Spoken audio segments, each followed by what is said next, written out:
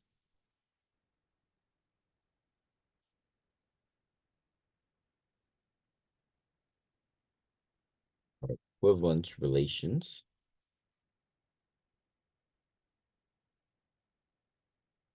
So let's let me start with this one.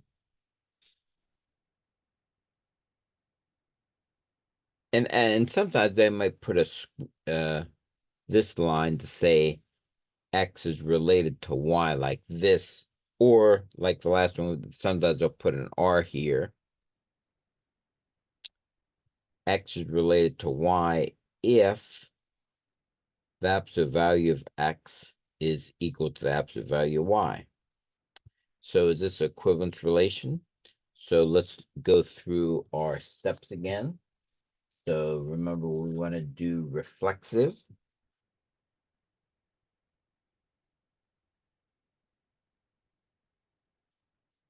And that's certainly true. Again, if we use A and B, A's and B's, or X's and Y's, certainly it's true that X, absolute value of X, is equal to the absolute value of X.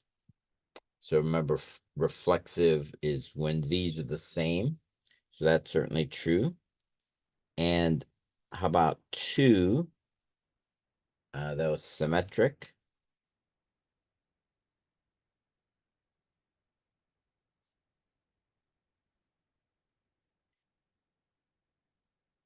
If X, absolute value of X, is equal to absolute value of Y, then is it true that Y, absolute value of Y, is equal to the absolute value of X? And that's certainly true.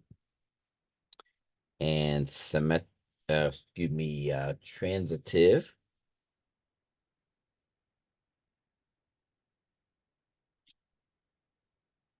if absolute value of X equals absolute value of Y, and absolute value of Y equals absolute value of Z, is it true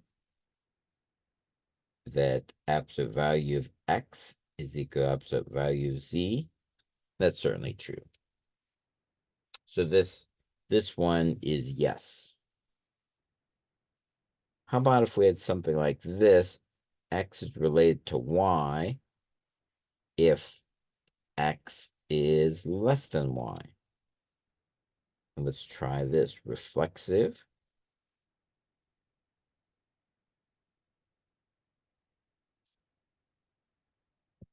And right off the bat, it's not going to work because X is not less than X.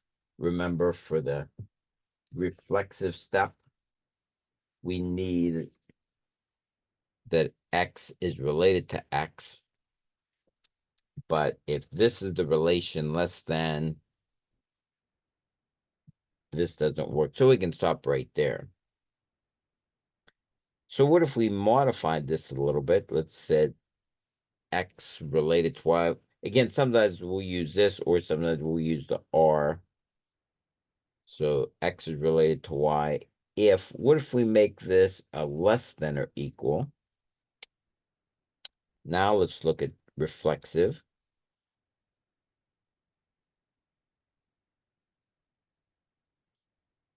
Is X less than or equal to X? And that's certainly true. If you have 6, can be said to be less than or equal to 6. And how about symmetric?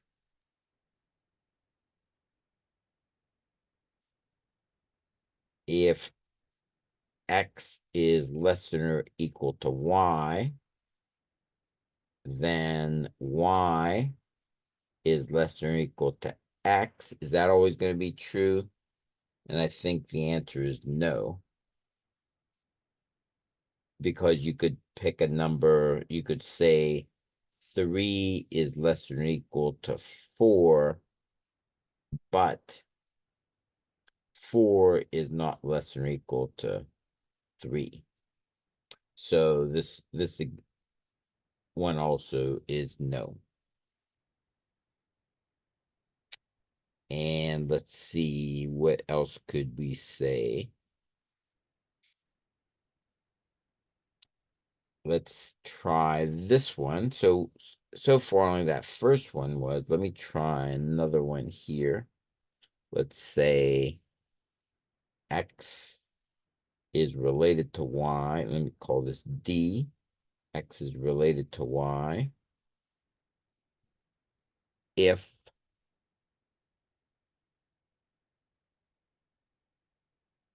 X minus Y is less than or equal to 3. So again, let's go through our steps again. Reflexive.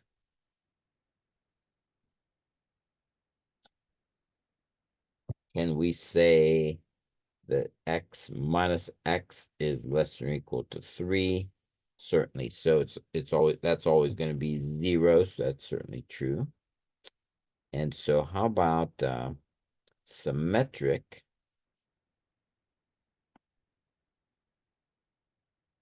Let's think about this for a minute. So if X minus Y is less than 3, equal to 3, can we say that Y minus X is less than or equal to 3? And let's think about this for a minute.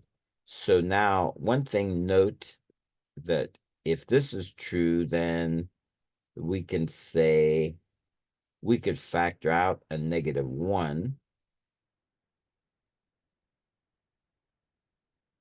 Remember, you can say factor out a -1 and take the absolute value, or you can just remember the fact that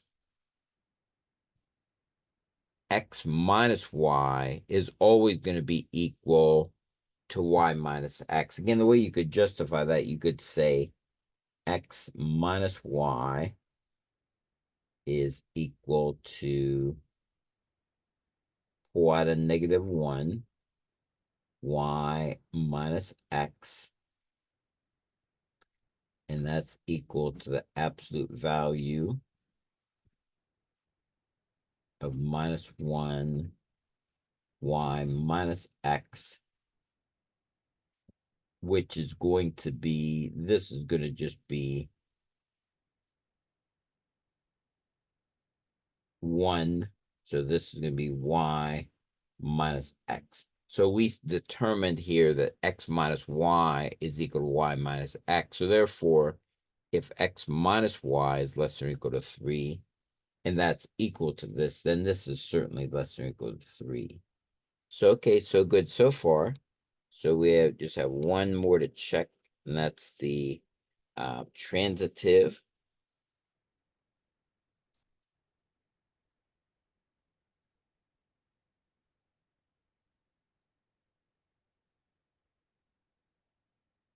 If X minus Y is less than or equal to 3, and Y minus Z, I'm gonna have to move this up a little bit.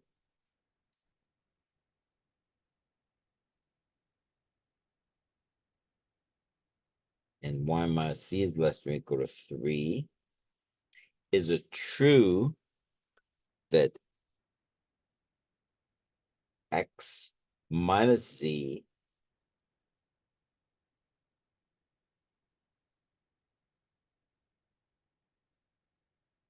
is it true that that's going to be less than or equal to 3?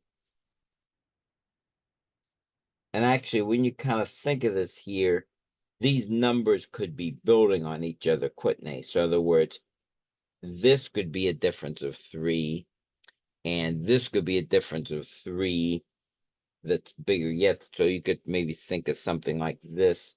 If maybe X was 3, Y was 6, and Z was 9,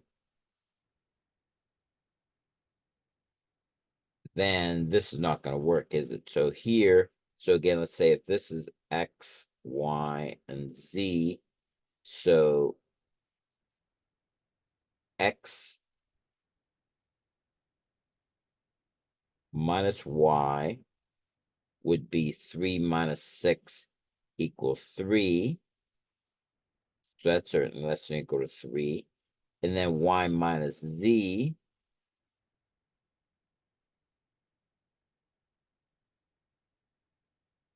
is going to be equal to 3.